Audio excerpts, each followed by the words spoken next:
Okay. Wow. Good afternoon, or good morning. Only just. Thank you for being here, ladies and gentlemen. Welcome, as ever, to the White House and the Brady Briefing Room.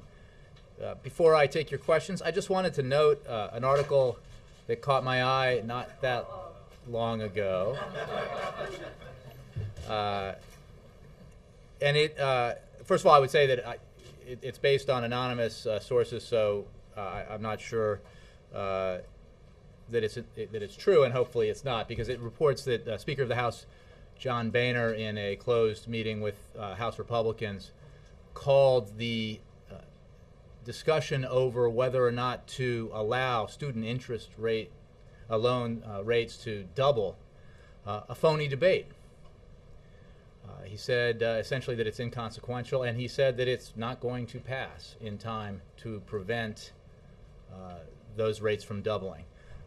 You know our position on this, the President's position, that it is unconscionable to allow these rates to double for 7 million students around the country who depend on low interest rates to allow them to attend college. Support for taking action to prevent that from happening has generally been bipartisan, and we hope that this report, again based on reporting out of a closed conference meeting, turns out not to be true. The other point it makes makes us the suggestion that we've heard before from the Speaker's office that somehow education is not an economic issue. It says that they want to focus on jobs and suggests that they believe education doesn't have anything to do with jobs. The American people don't believe that. The President doesn't believe that. Education has everything to do with employment, with economic growth, and with the future of this country, which is why the President has stressed education so much in his presidency, and why he has made an issue out of the need to take action to prevent these loan rates from doubling. And with that, I will take your questions. Ann. The First Circuit ruled this morning on the Defense of Marriage Act. Could you comment on the ruling that DOMA is unconstitutional? Would you like to see the Supreme Court take this case, and if so, would this administration be actively arguing for the overturning of a law signed by a previous Democratic president? Well, Ann, as you know, the President has concluded that Section 3 of DOMA is unconstitutional. So has his Attorney General, and for that reason, the administration will no longer defend equal protection challenges against it in the courts. That's a position the President has held for some time now, and it has been enforced by the Department of Justice. With regards to this ruling, which the DOJ was an active participant in, I would refer you to the Justice Department, but there's no question that this is in concert with the President's views. Well, but the question, though, is whether you would take your current somewhat passive position that you will not defend it and turn that around and actively argue for it to overturn the law. The Department of Justice participated in this very litigation in the First Circuit, consistent with the position that the President and the Attorney General have articulated, which is that they do not believe that Section 3 of DOMA is constitutional. I can't predict what the next steps will be in handling cases of this nature. I would refer you to the Department of Justice, but I wouldn't necessarily call that passive. Yes? Back on Syria, Ambassador Rice at the UN yesterday laid out what she said was a worst-case scenario, and said that in fact it was the most probable scenario in the Syria crisis, in which it becomes a regional sectarian crisis, conflict, arms flowing from both sides in a kind of proxy war, and then the international community, basically world powers, start taking action outside of the UN Security Council. She would seem to be suggesting that the hardening of the position the U.S. takes on where this has taken on where this is going, whether the Annan plan is going to completely collapse or not. Can you comment on that? Whether that's what we're seeing?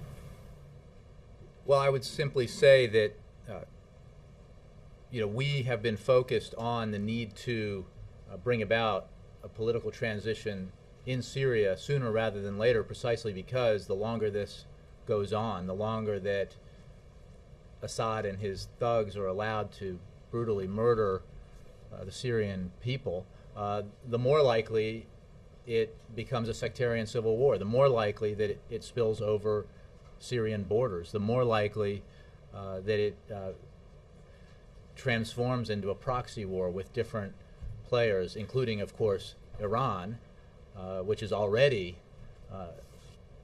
engaging in malignant behavior with regards to the Syrian situation, stepping up that kind of activity and not being alone in doing that. So what we're seeing happen in Syria only underscores the urgent need to take action to prevent further devolution of the situation there, take action to support the process of political transition, to isolate and pressure Assad into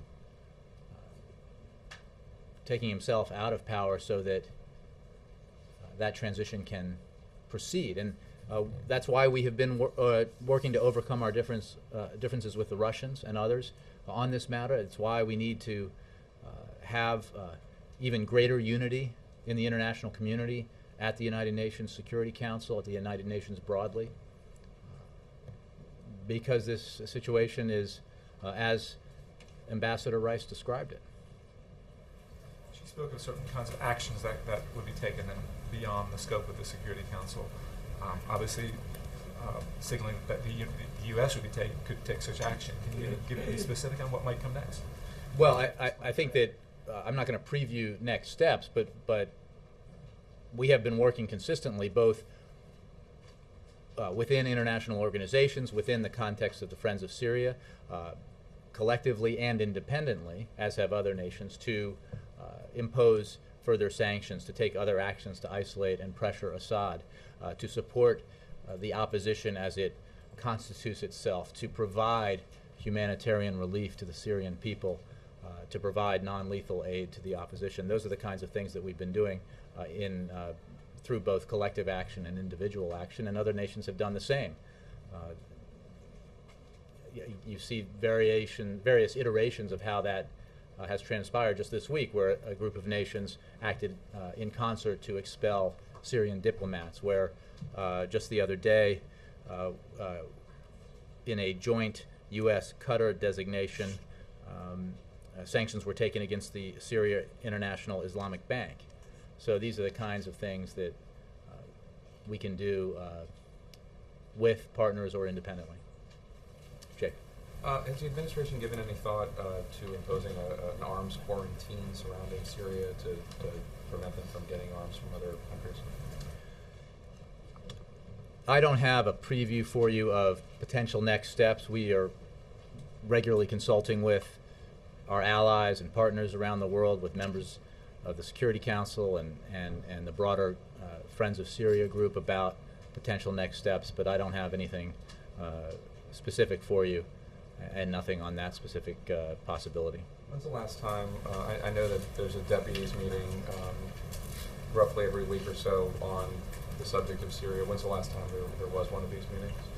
I'd have to check with you on that. There are regular meetings on Syria. This is obviously on the international stage a matter of great and intense focus right now because of the horrific brutalization of the Syrian people and the need for the international community to take actions. And lastly, Jay, I understand the position of the administration and concern that military action would only cause more harm than good, at least at this stage. On a human level, what is it like for the president to see these reports, to hear about the brutalization of infants, of children in Syria, and how difficult is it for him to go through this, knowing that or believing as he does, that there's nothing he can do about it? And does it change his resolve at all? Does it change his desire to take action or find more or other ways to do something? Well, it bolsters his resolve when it comes to the need to do everything the United States can, both independently and in working with and our partners to try to bring about a change in that dynamic in Syria. it horrifies him, as it does anybody who witnesses or watches the reports on what's happening in Syria. The brutality exhibited by Assad will surely doom him in history as a tyrant and a human rights violator and the worst kind of leader imaginable for any people. The president is very aware of that, and when he makes judgments, he obviously takes into account that kind of suffering. He has to make judgments with all considerations in mind, beginning with the national security interests of the United States of America. And he has to make practical judgments about what steps we can take, both acting alone and in concert with partners, to bring about the result that we want, and that is best for the United States as well as for the Syrian people. And that's what he's doing. There is no question that, as mighty as the United States is, that we cannot end all atrocities around the globe. It is a fact that we need to work with our partners and allies to take the kinds of actions that can reduce that kind of appalling behavior in different parts of the globe. You have to be very focused on the decision-making process and what you are doing as the United States of America to bring about the desired result, and making sure you're not taking actions that create unintended consequences that are bad for the United States and bad in some cases for the very people you're trying to help. That is the way that the president looks at all these sorts of problems. It's the way he looked at the situations in Egypt, in Yemen, in Libya, as well as the way he looks at it in Syria. Dan, and then Kristen. Thank you. Anything more you can tell us about what was discussed yesterday in that video conference with Merkel, Monti, and Hollande? And also, what is the consensus among these leaders about managing the Eurozone crisis?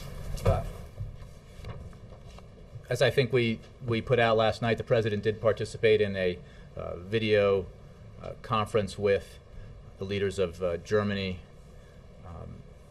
Italy, and France, and the discussions were a follow-up to the discussions around the Eurozone crisis that were held at the G8 summit at Camp David. They also did discuss, to go back to what we've been talking about thus far in the briefing, they also did discuss Syria, but the Eurozone situation was the primary focus of those conversations, and they were follow-up discussions on what was discussed at the G8, and they were also discussions held in anticipation of the G20 meeting later, next month, in a few weeks in Mexico. I think one of the important things to remember about the outcome of the G8 is that all nations agreed that there needs to be a focus on growth and job creation, and that is certainly true today, and is coming out of that video conference. The president has made clear his views that we need to, that Europe should take an approach that balances the near-term need to help the economy grow in Europe and help it create jobs with the medium and longer-term need to implement reforms that help European nations get their fiscal houses in order. That's the kind of balanced approach that the president has pursued here in the United States. So, and I think that, as was noted, there is agreement about the need to focus on jobs and economic growth in the near term. New York, on another issue, New York is set to ban these large sugary drinks, and given that the First Lady has been fighting childhood obesity, what's the White House reaction to something like that? I saw those reports. I don't have a specific reaction. Obviously, the the issue of obesity is extremely important. The effect of obesity on the nation's health, on the health of our children, and on the costs of health care are enormous. But I don't have a specific reaction to the announcement in New York City. Kristen. Jay, I want to try again on Syria. You have expressed deep skepticism that the Annan plan can work. Given everything that we've seen in recent days, why not just declare the Annan plan dead and try to come up with another solution at this point? Why Well, not we still are have any continuing to level come of up with confidence? and work with our partners on additional steps. The reason why we are both skeptical about Assad's willingness to comply with his commitments under the Annan plan is because he has failed to comply with any of the 6 points contained within it, and he has continued to brutally attack his own people. Most recently with the, well, not most recently, unfortunately, but very recently with the horrific massacre in Hula. However, there are some positives out of the Annan plan in spite of the failure of Assad to abide by it, and that is where there are United Nations observers in place, there has been a reduction in violence. That is a good thing. Where there are United Nations observers in place, it allows for more information about what's happening in Syria to get out of that country and become more broadly known. It allows for the international community to counter attempts at propaganda and lies put forward by the Assad regime. So I think Secretary Clinton has made this point as well as others. So we support the Annan plan because if it were adhered to by Assad, it would be very much in the interest of the Syrian people, and it would bring about a reduction, a ceasefire, and a withdrawal of forces. We are skeptical that it will be complied with in the end, and that is why we are talking with our partners about other options and other steps. I think most people, most outside observers would conclude that things seem to be getting worse, though not better. Given that, does the president have a deadline, a breaking point in his own mind? We have made clear, the president and others have made clear, that the window of opportunity here to allow for a peaceful political transition in Syria will not remain open for long. There is an urgent need for the international community to come together and further unify against the Assad regime in an effort to persuade the Assad regime and pressure and isolate the Assad regime to the point where that transition is allowed to fully take place. If that does not happen, the consequences are very serious, and that's what Ambassador Rice was talking about, and Secretary Clinton and I, because the consequences of not taking that firm action are more violence, violence that spills over Syria's borders, violence that results in even greater participation in this by Iran, for example, and others, to the point where it becomes a proxy war of sorts. And this is bad for the region and bad for the Syrian people and bad for the world. So that's why we're working with the Russians and others to try to explain to them our views on this, persuade them why allowing this to continue will have such horrific consequences. But I guess what I'm asking, at what point does I don't there have be a I don't have a date for you, Kristen. I think that the president. Not a date, but is there something that is a red line for the president? Again, I'm not going to Into other preview countries. next steps or options. I can tell you that there is very much an urgent need for action to be taken here for the international community to further unify and make it clear that a transition has to take place in Syria.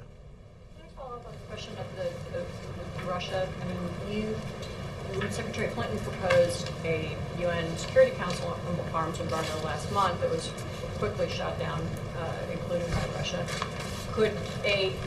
Is there any way to impose, as Jake was referring to earlier, some kind of a unilateral or separate arms embargo apart from the Security Council, would that have any, are you getting any sense from the Russians that they would be willing to even entertain that thought, especially considering that they currently supply the Assad regime with weapons? I don't have any detailed readout to give to you of our discussions with the Russians or with others on this issue and on possible next steps. I can tell you that we are working to overcome our differences with the Russians on Syria. Our points are very clear, and we've made them transparently both in public and in our conversations with them.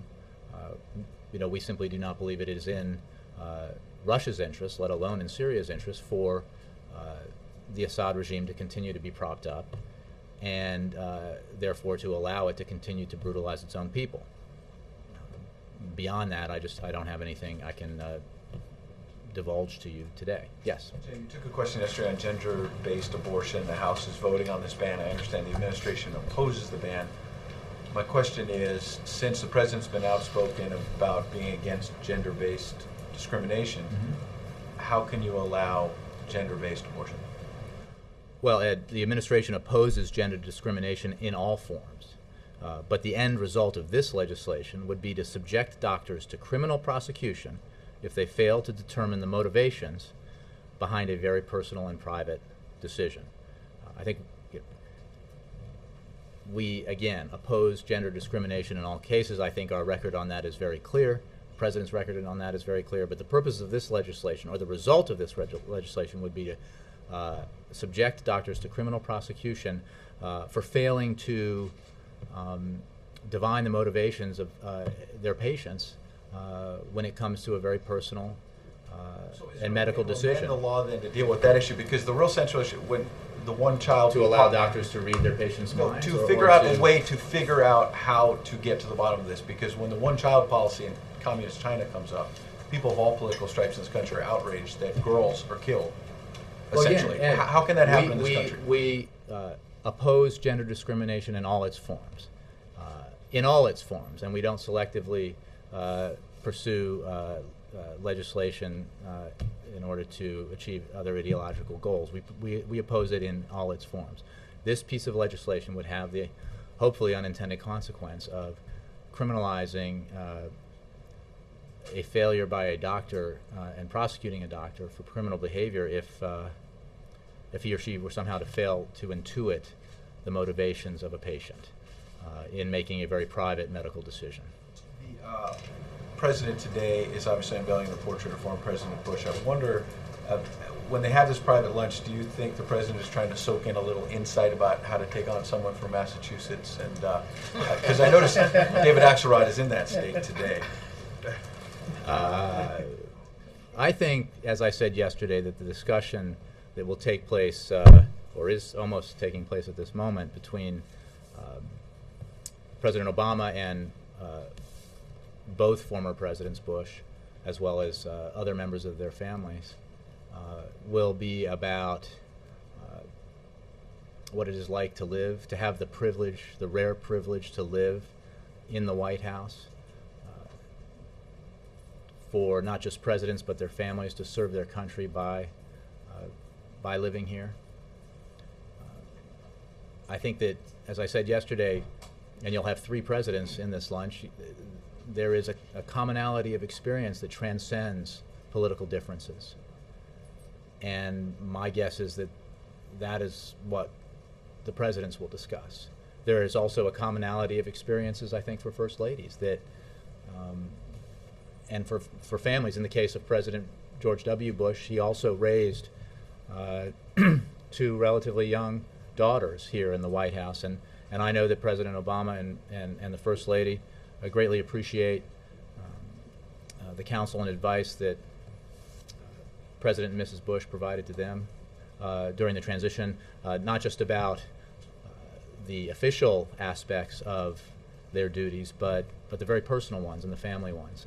And I know that President Obama and the First Lady are, have been looking forward to and are enjoying this encounter. Last thing on that, European debt crisis, I think Dan asked you about. How worried is this White House that former President George H.W. Bush here as well, that a sour economy may wind up with this president having one term as well. The same thing happened to him. You want to turn this lunch into a political prism. I think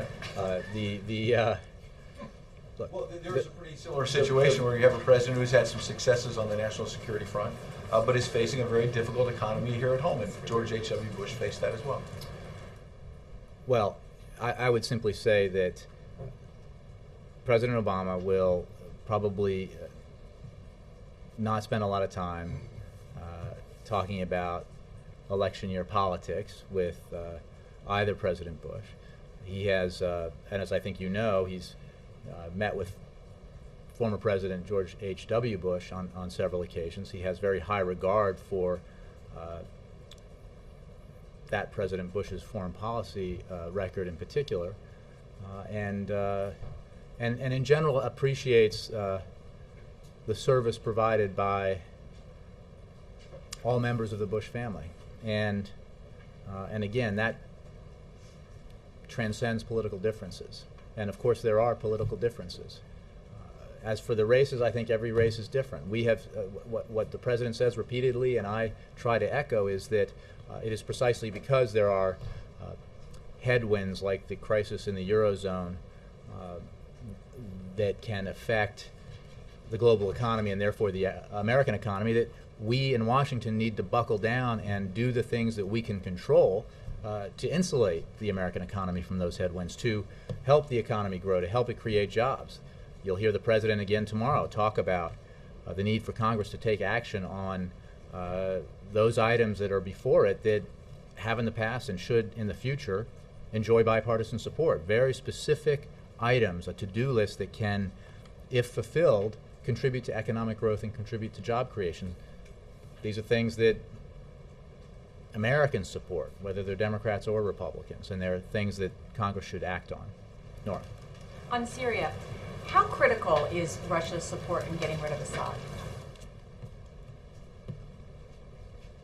I think I've made clear here that we are working to consult with and try to overcome our differences with Russia on Syria, and I think that reflects what was clear at the United Nations Security Council when resolutions were vetoed by Russia on this matter. So we have, in spite of those obstacles, worked broadly with a number of international partners to isolate and pressure Assad, to support the opposition, help it constitute itself, to provide humanitarian relief to the Syrian people. We have, working with Russia and other nations, supported the Kofi Annan plan. So there have been things that we can do and have done to bring about the political transition that the Syrian people so dearly deserve and desire. But there is no question that greater international unity would assist the effort here to bring about that transition sooner rather than later. How are you working to overcome those differences, and what gives you hope that Russia is going to budge at all? Well, we're, as I've said now several times, we're in consultations with a number of international partners, with the Russians as well as others, on this very issue. It's an issue that, for obvious reasons, gets a lot of attention here at the State Department and elsewhere. And we'll continue to have those discussions. And we believe that the Assad regime is making the case for us by its brutal behavior. This is unfortunate, but it is apparent. No one in the world needs the United States to point out Assad's behavior, because it's apparent to the entire world. We are working with our allies, working with our partners, working with members of the Security Council and others, in light of the obvious responsibility that Assad bears for the thousands of deaths of his own people, to take further action. President Obama frequently blames President George W. Bush for the current state of the economy, 2 wars in Iraq, debt. Is it awkward then today for the two of them? Well, Nora, I'll say what I said yesterday and just earlier, which is that there are certainly political differences, as there were between President George W. Bush and former President Clinton when President Clinton and his family came for the unveiling of his and First Lady Clinton, Hillary Clinton's portraits. There were differences, I'm sure, in the past when incumbent presidents have presided over these ceremonies. But there is so much in common for the men thus far who have occupied this office and for the families who have lived in the White House that there, I think, is a great deal of respect and appreciation held by everyone who is participating in that lunch for one another. There's much to discuss. As I noted yesterday, it's a small collection of people who know what it's like to sit at the desk in the Oval Office and have to make the kinds of decisions that a president makes. And again, the commonality there transcends politics. Mr. DeFrank. Thank you, Jay. Just following up on Ed's question, in addition to the two events that are on the President's public schedule with the President Bush, are there any other things specifically, President Obama going to have a little private time with either of the Bushes or any other sorts of events beyond the two we know about? I don't have any more details on the President's schedule to give to you beyond what's been made public. Olivier. Jay, you've talked in the past about the United States' role in uniting and vetting the Syrian opposition. Mm-hmm. And I'm wondering about the purpose of that effort. Is it to give Syrians someone or a group of someones to rally behind for the post-Assad? Is it to make sure that aid gets into the right hands, whether that's humanitarian or military? I know the United States is not providing military. Mm-hmm. What's the purpose of this? Well, I think you described two of the purposes behind it. In order to bring about an effective political transition in Syria that serves the interests of the Syrian people, it makes eminent sense to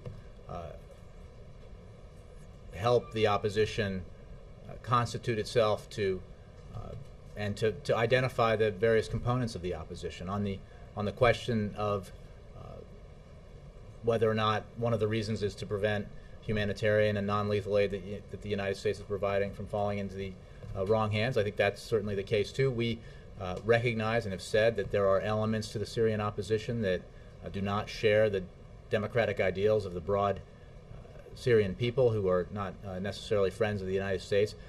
Those elements appear to us to be fringe elements. They do not represent the opposition as a whole. But we need to be mindful of that, and that is why we make these evaluations and assessments. Are you looking to stand up some kind of a official opposition in the pre-Assad? Well, we don't. It's up to the Syrian people and the representatives of the opposition to organize themselves. We can assist and offer advice. We, and I say we in this sense, speaking more broadly about the Friends of Syria who have participated in this effort. So it's not for us to create or stand up an opposition. It's for us to help assist it as it stands itself up. But if you're vetting them, there's at least an implicit, approval from the United States, right? Well, again, I think you went to the point about assistance that might be provided by the United States, and the importance of ensuring, as best we can, that assistance reaches its intended recipients. When it comes to humanitarian assistance, obviously that means Syrian people who are suffering greatly because of the Assad regime's brutality. Alexis. You talked today about Assad in the sense of brutality, human rights violations, potential war crimes. When Prime Minister Cameron was here at the White House, he talked about trying to build a record of that for perhaps future international prosecution or whatever. And you also talked about the President's interest in seeing Assad participate in a peaceful transition. I'm just trying to clarify, what does the President envision would be the future for Assad if he were to participate in some sort of peaceful transition? Is it inevitable that he would be held accountable for the crimes that you've described, or is it possible, and would the president assent to his going to some safe haven to escape that? Well, again, I think we're focused on bringing about that transition. We're not focused on decisions that the Syrian people would have to make and decisions that the international community would have to make. It is another benefit of the Annan plan, despite the failure of Assad to abide by it, that we have United Nations observers who can account for the, objectively account for the actions of the Assad regime and the thug forces that support it. But I'm not going to prejudge now where that leads in terms of his future. The point about a peaceful transition is made in contrast to a full-out sectarian civil war. That is not obviously a desirable outcome, and that is what could be the outcome here if there is not further unification in the international community and further efforts taken to pressure and isolate the Assad regime. In terms of the timing that Kristen was asking about, is there an incentive? Is the world community offering an incentive that would allow Assad in some way to slip that noose? Again, I don't have any insight to provide to you about the discussions that are underway on next steps. What needs to happen is a political transition that serves the interests of the Syrian people. How that comes about is obviously not entirely up to the United States. We are working with our partners to do everything we can to help make it happen. Ann. Thank you. And then Ron. There's a high school student from Indiana named Elizabeth Olivas who's at this hour sitting in the consulate in Juarez, I believe. She missed the deadline for going back to get the legal paperwork done by one day, and she's in danger of missing her high school graduation on Saturday.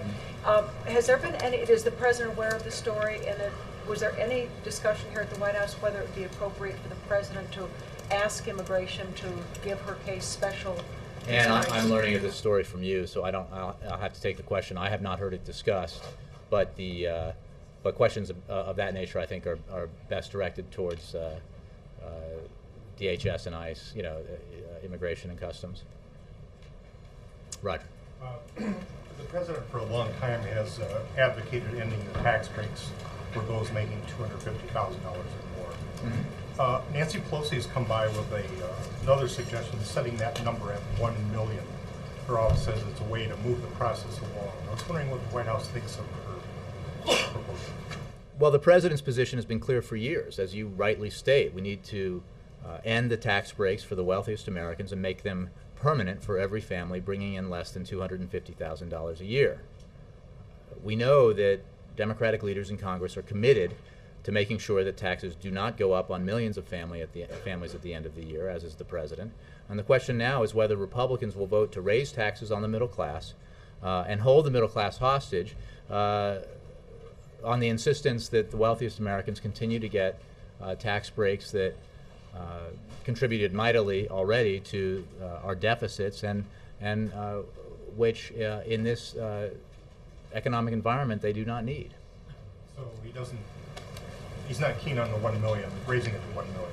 Look, we're continuing to work with leaders in Congress on how best to move forward to ensure that we not only protect middle-class families from a tax hike, but also how we achieve a balanced plan to reduce the deficit and avoid the sequester, to use Washington lingo. I apologize to anyone out there watching, but you know what I'm talking about, and these obviously are ongoing discussions. Our position is clear, and it has been clear for a very long time. So he's not rejecting it outright. Again, we're working with leaders in Congress. We're continuing to have discussions on that. I think the question that needs to be asked is of Republicans who, at every turn, have refused to take sensible action to protect the middle class, to ensure that they receive further tax relief, unless the wealthiest Americans who have enjoyed substantial benefits over the last decade get additional tax cuts or have those tax cuts extended. That's simply unaffordable and does not represent the kind of balanced approach that we need to take to deal with our fiscal challenges. Yes. On the call last night, did the leaders discuss bailout for Spain? I don't have any specifics for the conversation beyond what I've said and what the paper readout we gave last night said. Can you tell us when the call was scheduled? It was a follow-up on discussions that were held, obviously, at the G8. I don't have a specific date for when it was penciled into people's calendars. And on Syria, you said earlier in the briefing that Iran has been playing, I guess, a malignant role in Syria. Can you elaborate more on what role the U.S. sees Iran has been playing? Well, I think Iran has been transparent. They've admitted involvement in the Syrian crisis by sending troops to Syria. That fact further highlights Iran's continued effort to expand its nefarious influence in the region and underscores Iran's fear of a Syria without the Assad regime. Assad's partnership with Iran is a direct offense to the Syrian people, their revolution, and to Arabs across the Middle East and North Africa. We are also focused on preventing Iran from continuing to financially, materially, and logistically support the Syrian regime. Again, they have not pretended otherwise, and I think the fact that it is Iran that is coming to Assad's aid here is only further evidence of how isolated and beyond the pale Assad and his behavior have become. Dave. Tomorrow night the president will be in Chicago. A couple questions about that. Usually when the president is finished his final event on the road, he'll fly back, even if it's late at night. He's staying overnight, I think. Can you confirm that whether he's going to stay at his own house, and also characterize if he needs to be there this Saturday morning for some reason, or whether he also has a feeling that being at home gives him a little bit of break from Washington and kind of refresh him? I can tell you that the president always enjoys returning to Chicago, returning to Illinois. I can't give you details about where he's staying, but I can assure you that he will enjoy being in Chicago. Do you know if he plans to visit the campaign headquarters or anything like that this time? I don't have any scheduling updates for you on that. Chris? Jay, I want to ask you about two topics. First, I want to follow up on the DOMA ruling from today. The president campaigned repeal of DOMA. He has endorsed legislation to meet that goal. He has stopped defending the law in court. He has sent Justice Department attorneys to litigate against that law in court. But does the administration... Well said. But does the administration... Yes? Does the administration see value in holding a vote in the Democratic-controlled Senate on repealing the laws as a symbolic stand against that statute? Well, I haven't heard that discussed. The president's position is clear. The actions taken as a result of that position are clear. The participation of the Department of Justice in this specific litigation is clear. But I don't have anything for you on that proposal, which I have not heard. The other thing I want to ask you about is there was a vote yesterday among ExxonMobil shareholders to include LGBT non-discrimination protections for its more than 80,000 workers that work at that corporation. The shareholders voted down that proposal, but it's still possible for the board to accept it without the shareholders taking action. Back in April, when you talked about the executive order not happening at this time, you said that the administration was committed to directly engaging with and educating all sectors of the business community, from major corporations to contractors to small businesses, and raising public awareness about the human and financial costs of discrimination in the workforce. Following up with these words, will the administration call on ExxonMobil to adopt that non-discrimination policy? Well, that is certainly our position, and what I said in April holds true today, and those kinds of conversations, broadly speaking, continue to take place, have taken place, and will continue to take place. I don't have anything specifically for you on this case, and this vote, which just took place. But broadly, yes, that's our position. Just to be clear, has the administration communicated any communications at all with ExxonMobil? Again, I can tell you broadly that those kinds of conversations have had. Our position and views on this are well known. That's why the president supports ENDA, a legislative solution to this discrimination, and those conversations will continue. I just don't have anything to report to you on specific conversations with specific companies or business leaders. In the past decade, ExxonMobil has taken more than $1 billion in federal contracts. In the wake of this vote, will the administration revisit the idea of issuing that executive order, barring federal contractors from taking money if they don't have non-discrimination policies based on sexual orientation and gender identity? Well, we don't expect that an EO of that nature will be issued at this time. We are working, as I've said in the past, with Congress. We support legislation that has been introduced, and we will continue to work to build support for it. We believe that the legislative avenue here is the right avenue to pursue at this time. How can legislative avenue be the right at this time? Republicans are in control of Congress. How will legislation get through the Republicans in control of Congress? Well, because it's the right thing to do. Yes, Steve. Just following up on your comments on Iran there, is one of the reasons why the administration is wary of arming factions in Syria that it is concerned about the possibility of starting a direct proxy war with Iran, given the fact that you're saying it's helping to arm the Syrian government? I think I wouldn't tease it out that far. I think that we don't believe that further militarization of the situation in Syria is the right course to take. That's our position. We believe we need to act while the window is still open to bring about a political transition before we have a situation in Syria that dissolves into a sectarian civil war or a proxy war. As I think I mentioned earlier, there is obviously an issue with the need to evaluate and assess and learn more about all the elements of the opposition. We believe that those who support Al-Qaeda or Al-Qaeda in Iraq and other elements are fringe elements of the opposition, that the broad opposition aspires to meet the democratic desires of the Syrian people. But all of these things are considerations that we evaluate all the time as we review our position on Syria. Given that the US and Iran are clearly on the opposite side of this dispute, is there any concern that what happens in Syria could prejudice the chances of agreement on the other big issue, the nuclear question? Well, they're both very big issues, and in each case, specifically with regard to the nuclear ambitions of the Iranian regime, they are specifically the problem. Their need to comply with their international obligations is the demand of the international community, and specifically the members of the P5+1. Their behavior